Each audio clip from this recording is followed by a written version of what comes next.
sabay puno kayo. We are also following. Hindi, kasi mabigat siya.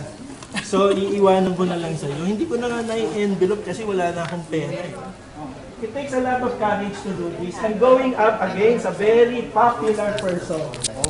Oh, it takes a lot of prayers, no, to do this. She was a foundling. Okay? Tapos, naging Filipino citizen siya by virtue of the adoption. But yung adoption na yun doesn't accord to her a natural born status. Sir, how can it be a demolition judge? This is an ongoing injustice perpetrated by herself and by his people, no? Against us.